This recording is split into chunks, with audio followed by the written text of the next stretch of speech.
saya diserang habis-habisan, bahkan secara pribadi. Saya berislam karena saya sungguh-sungguh mencintai Yesus dan saya ingin mengikuti semua ajarannya. Bismillahirrahmanirrahim. Assalamualaikum warahmatullahi wabarakatuh. Sahabat beriman dimanapun berada, kembali lagi ya. Masya Allah, luar biasa sekali ya kita bisa kembali di Ulasan Dakwah channel, yang insya Allah hari ini kita kembali akan menayangkan video mantan pendeta yang kisahnya ini memang sangat menarik untuk kita ulas. Tonton videonya sampai habis agar tidak terjadi kesalahpahaman.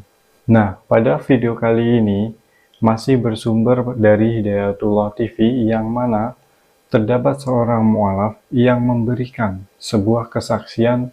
Beliau adalah Ustadz Ahmad Kainama, yang mungkin banyak sekali para sahabat yang sudah tahu bahwa Ustadz Kainama ini merupakan seorang mu'alaf yang dulunya adalah pendeta Kainama. Jadi Ustadz Kainama berasal dari Manado dan beliau dulu adalah mantan penganut agama Kristen.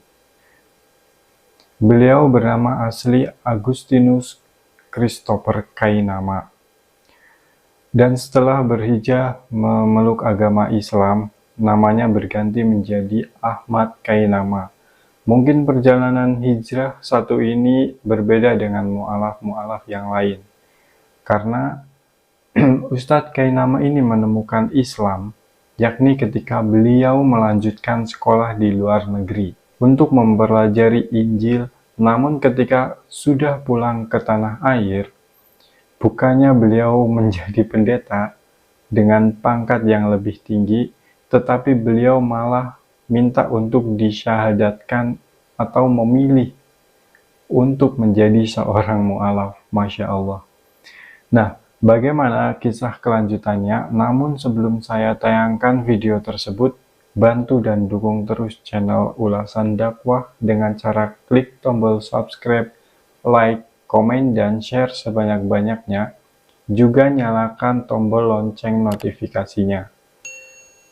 Tanpa lama-lama, mari kita simak video kisahnya. Bismillahirrahmanirrahim. Assalamualaikum warahmatullahi wabarakatuh.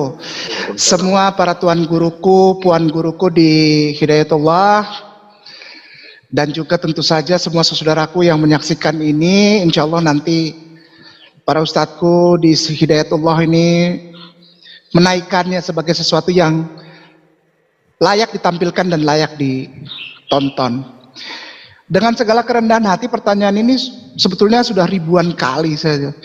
Tapi memang saya berkewajiban, ternyata saya baru sadar bahwa saya punya kewajiban untuk menjawab hal ini. Karena saya syahadat itu tanggal 26 Agustus 2009, Ustaz, di Masjid Agung Sunda Kelapa Menteng. Di mana saya mendapatkan seperti pengasuhan dan qadarullah, bukan kebetulan, tapi qadarullah saya mendapatkan juga bimbingan untuk belajar Islam dan segala sesuatu hal yang dasar tentang Islam maupun yang lanjutan insya Allah. Pertama, saya bersama orang tuaku tersayang yang sampai sekarang masih aku hormati di Masjid Agung Sunda Kelapa, Pak Aksa Mahmud. Qadarullah, Pak Aksa Mahmud ini adalah seorang yang di dalam kehidupan sehari-harinya adalah adik ipar dari Pak Yusuf Kala. Saya mendapatkan masukan yang begitu sangat berharga ketika saya bersyahadat. Saya juga ditanya kenapa, lalu saya cerita gitu kan. Lalu beliau bilang, kamu tidak boleh pakai mic, kamu tidak boleh berkesempatan untuk mengungkapkan kesaksianmu dan sebagainya, baik di media maupun di mana-mana. Saya tidak boleh. Kamu harus kasih lihat dulu bahwa kamu benar-benar berislam itu lillahi ta'ala, karena Allah. Maka saya diajukan oleh beliau belajar kepada Ustadz Profesor Kamil, yang juga adalah dosen pengajar di Ciputat di Syarif Hidayatullah. Beliau mengajar di Fakultas Adab dan Humaniora. Saya belajar kepada beliau tentang Islam, lalu belajar cara membaca Al-Quran, huruf-huruf Al-Quran kepada Ustadz Fauzi, lalu kepada Ustadz Amir, kepada Ustadz Anwar Sujana, dan kepada para ustazah juga saya dapat masukan dari sana, terutama Kepala Bagian Pembinaan dan Mu'alaf Ustazah Fatimah.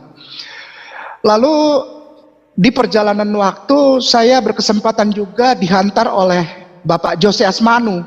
Beliau adalah, mungkin Ustadz kenal, Pak Jose Asmanu ini wartawan senior dari Suara Surabaya. Beliau antar saya untuk soan, bertandang, datang ke rumah Tuan Guru kita yang sangat kita cintai dan hormati bersama, Tuan Guru kita almarhum Gus Solah di Jombang, di Tebu Ireng. Bukan ke pesantrennya, tapi ke rumah beliau. Saya begitu banyak dapat pengetahuan dan pengajaran dari beliau almarhum. Nah, latar belakang saya itulah yang menjadi hal, justru menjadi batu sandungan Ustadz. Ketika ada yang bertanya, kenapa sih jadi Islam disekolahkan? Nah, kata-kata disekolahkan, lalu perjalanan hidup keimanan saya, keberagamaan saya, ketika saya sebelum mengucapkan 2 kalimat syahadat, 2-3 tahun belakangan ini justru menjadi batu sandungan, menjadi apa ya, menjadi barrier, menjadi apa, menjadi penghalang gitu, menjadi obstacle untuk saya menyampaikan kesaksian. Karena saya insya Allah Ustadz, dengan segala kerendahan hati mohon maaf, saya tidak mencari, wallahi, mungkin bisa dibuktikan. Ketika saya bersyahadat, saya bukan untuk cari popularitas Ustaz. Saya tidak mencari tenar, saya tidak mencari uang, saya hanya ingin menyampaikan kesaksian. Sekali lagi, saya hanya ingin menyampaikan kesaksian saya. Di mana bahkan ketika saya setelah mengucapkan 2 kalimat syahadat, itu tertulis di dalam surat An-Nisa ayat 135. Ini jadi pegangan saya. Ketika engkau berislam, maka engkau mempersaksikan cintanya Allah itu, perawatan Allah, dan bagaimana jalan yang dituntunkan oleh Rasulullah Sallallahu Alaihi Wasallam. Ayat 135 dari surat An-Nisa ini saya pegang. Nah, ternyata latar belakang saya ini menjadi batu sandungan, yang mana pada tanggal 18 April 2018 itu saya membuat surat pernyataan di atas meterai Ustadz. Sekali lagi, pernyataan di atas meterai di kantor hukum Jalan Brawijaya 9 nomor 3B Jakarta Selatan. Itu kantor lawyer, tapi di kantor lawyer itu juga semuanya para ustadz muda. Di Brawijaya 9 nomor 3B mendapat bimbingan itu, saya membuat pernyataan bahwa saya tidak lagi tidak lagi menyebutkan secara spesifik nama-nama lembaga,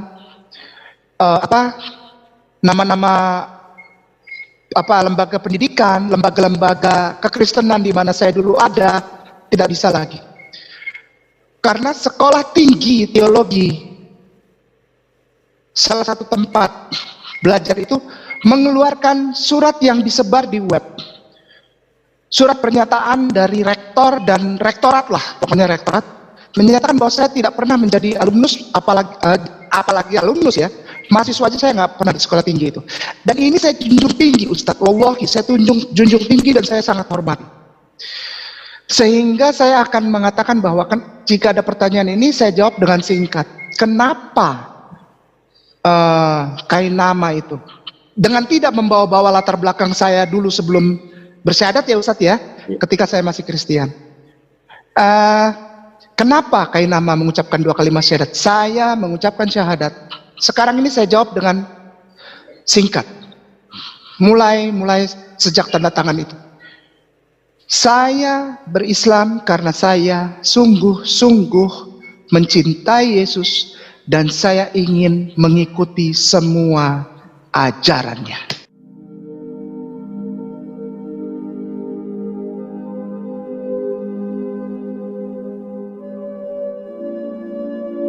Ternyata tidak. Yang saya dapat dari apa yang saya pelajari dan saya pengalaman hidup saya setelah saya mendapatkan pengetahuan tentang teologi ya,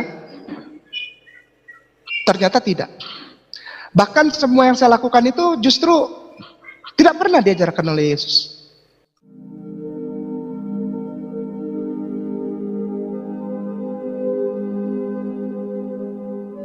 Beda.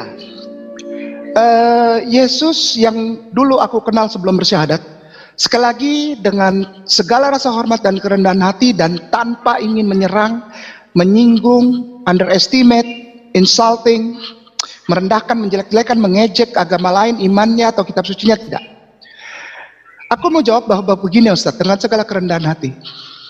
Kristus yang aku kenal dulu ketika sebelum aku mengucapkan 2 kalimat syahadat adalah Kristus yang ternyata bukan Kristus. Kristus yang sesungguhnya adalah Kristus yang validnya itu didapat dari kitab suciku terdahulu bahkan, dan dalam Al-Quran Karim. Itu baru itu. Yang selama ini ternyata bukan beliau, someone else gitu apa? Seseorang yang malah lain, yang malah aku nggak kenal itu. Seseorang yang Tuhan, seseorang yang adalah incarnated atau inkarnasi dari pencipta alam raya bersama seluruh isinya ini. Tuhan, Allah yang berinkarnasi menjadi manusia, lalu menanggung dosa manusia sebelum beliau dan sesudah beliau. Ini nggak ada, Ustaz. Nggak ada malah. Seorang Kristus yang memperbolehkan orang makan babi, makan makanan haram, yang tidak mempermasalahkan orang itu menutup auratnya, wanita menutup auratnya atau tidak. Kristus yang tidak mempermasalahkan laki-laki itu berkhitan atau tidak. Wah, ini nggak ada malah.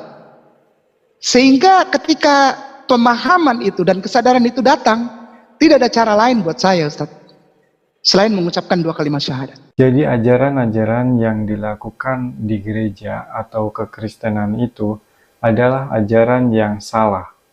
Ajaran tersebut mengatasnamakan ajaran kasih dari Yesus yang diajarkan oleh pendeta kejemaatnya, seperti halnya perintah untuk bersunat, perintah untuk mengenakan kerudung bagi perempuan, dan juga larangan untuk memakan babi.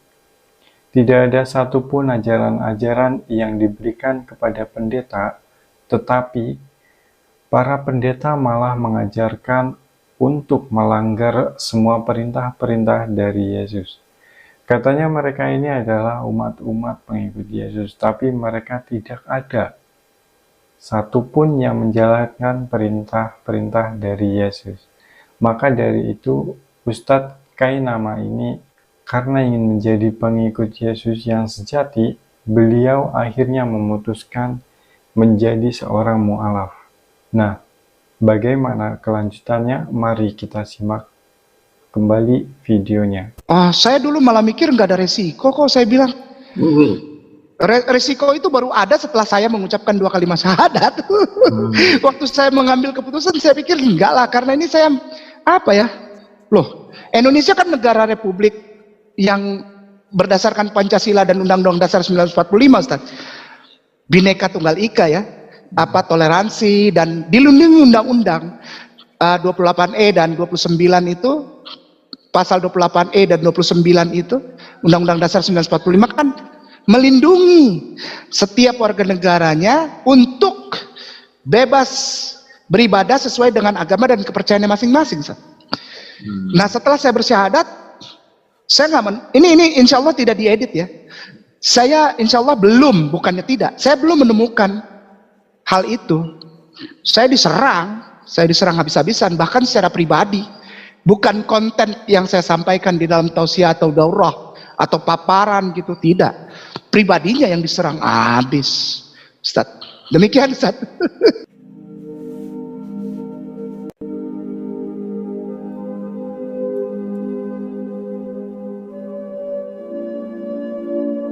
Iya, kaget lah. Saya pikir, berarti di Indonesia ini belum ada tolerannya.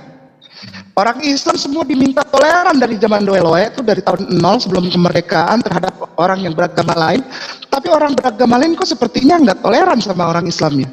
Orang Islam diminta begini, orang Islam diminta begitu, orang Islam diminta tidak melakukan ini, tidak melakukan itu. Islam aja terus. Yang lain nggak pernah tuh saya dengar dilarang-dilarang. Maaf ya, ini pengalaman pribadi.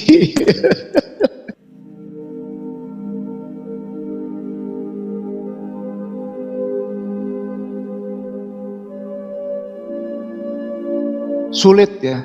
Tapi Allah memang itu karena Allah sayang. Minazulumati ilan nur itu sebetulnya tidak apa nikmat apa secara apa flesh and blood gitu ya, bisa dinikmati kenikmatan itu secara flesh and blood gitu, secara kedagingan gitu ya. Secara apa? Ya, materi. Kalau orang Belanda bilang naturlah gitu ya, secara gitu ya, enggak. Tapi minazulumati ilan nur itu kalau orang yang benar-benar dari kegelapan, dari ke zulumat itu ya, zulumat itu malah sebetulnya lebih condong kepada kesesatan yang dianggap benar gitu. Zulumat, kegelapan, gelap. Jadi dia rasa ini benar tapi ternyata salah, gelap gitu. Zulumat itu ketika dia ditarik gitu oleh kasih sayang dan cintanya Allah ditaruh ke dalam terang, pasti orang silau. Orang keluar rumah aja loh, gelap atau dari gua gitu ya. Sudah berpuluh-puluh tahun dalam gua, dia keluar pasti dia sakit. Dia tidak biasa mandi, dia tidak bisa lihat sinar terang gitu ya. Itu menyakitkan memang. Tapi waktu itu nggak lama. Waktu itu nggak lama. Allah kemudian kasih apa ya, pernyataan gitu bahwa fabi ai ala rabbikum tukadziban. Nikmat Tuhan yang mana lagi, nikmat Allahmu yang mana lagi, Tuhanmu yang mana lagi yang kau dustakan, sehingga engkau apa ya, sudah menikmati kebenaran terang ini, informasi yang jelas ini, lalu engkau masa mau kembali lagi kepada yang gelap gitu kan. Demikian menyakitkan Ustaz. Tapi waktunya terbatas memang. Waktunya tidak lama, terbatas.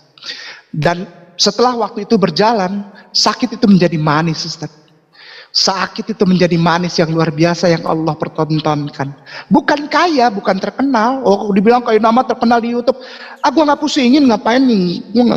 Gue cuma mau belajar sholat aja. Kayak nama ini cuma mau belajar sholat aja. Nggak mau yang aneh-aneh. Nyari duit katanya supaya bisa kawin lagi 2, 3, 4 kali jadi Islam. Kamu dari Hong Kong, satu aja berat. Satu aja gak habis-habis. Demikian. Masya Allah, luar biasa sekali ya. Mudah-mudahan menjadi inspirasi dan menjadi kebaikan kita bersama.